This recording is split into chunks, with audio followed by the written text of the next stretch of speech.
So let me introduce you to the project of the Zinc group. Our project is called Our Shared Planet. This group is composed of Martina, Rosie, Yuhao, Sharon, and Marissa. We choose the long-term brief for our project. So this is an important journey to change the point of view of people. We looked into the ecosystem and into nature through the biomimicry filter to see different ecosystems are working, their complexity, and how animals are living in them.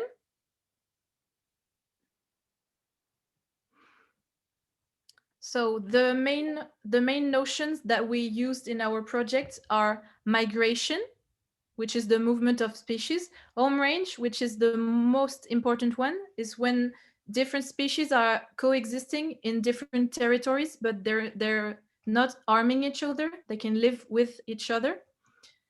And so we kind of used nature to see how they did the coexisting and how humans can learn from it. Humans are also a migrating species, but for us it's more a long-term solution because we move so much that it's became normal, but for some people it's not. So in 2019, 1 in 30 people in the world was a migrant, which means that they had to move country because of a distortion, kind of a natural disaster or a war or conflict. They had to change country. And so they were not in their favorite environment and in a familiar environment. So that's when we realized that the big impact done on the planet was done by the humans. So we started to ask ourselves what would happen if humanity disappeared, to kind of see the big conflicts that we're causing on the planet and the big problems that we're causing.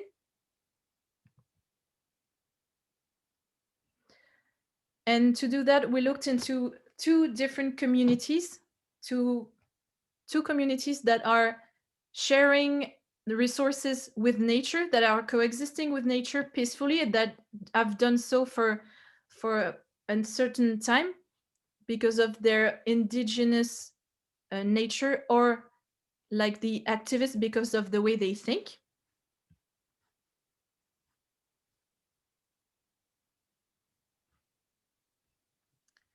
So for us, we had to look into the big problem. And for us, the biggest challenge was to learn how to use our land and the resources equally with nature and the other actors of the ecosystem without taking ownership.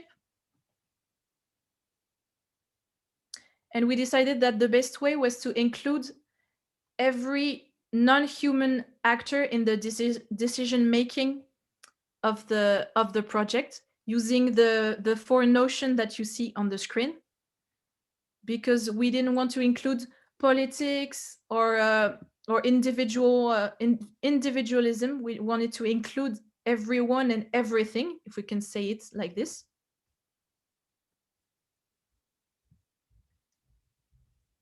The legal personhood of the river in New Zealand was a big inspiring example for us.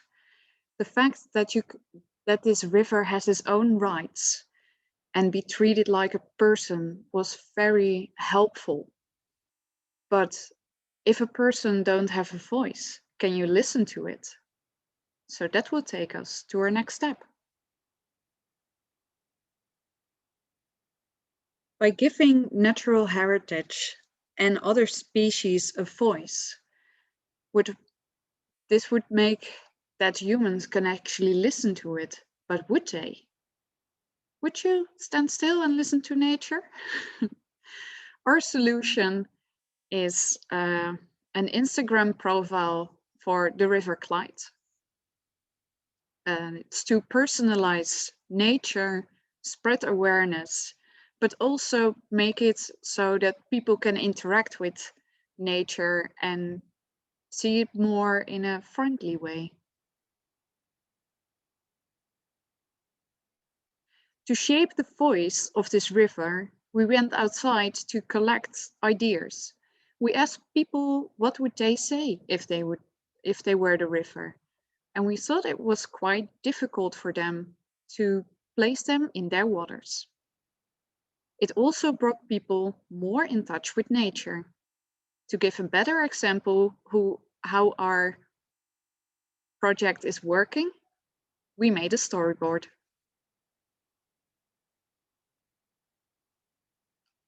By taking small steps, we can change behavior and responsibility in a kind way.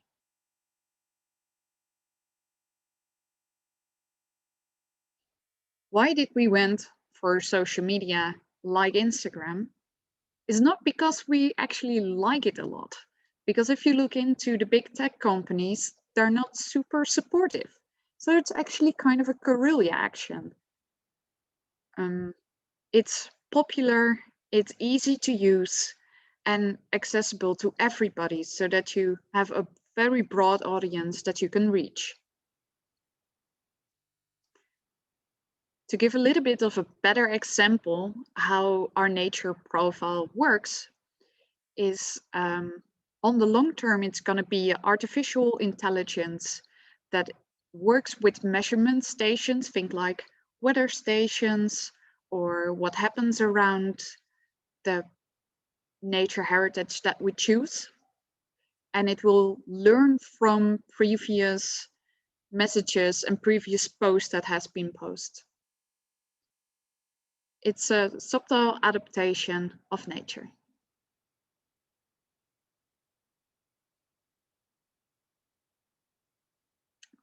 Here you see our timeline for on the long term. We made 3 big pillars, which are education, community by sharing resources, and building an interspecies community. So think about that you include the seagulls that living around you or the bees, because they're important for your health as well.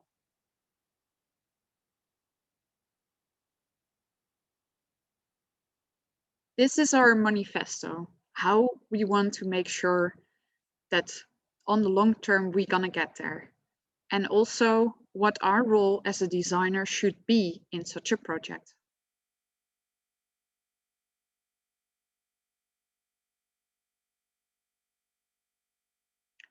Now, what would you say if you were the river? Thank you for your time. Any questions? Feel free to ask. This was Team Zinc.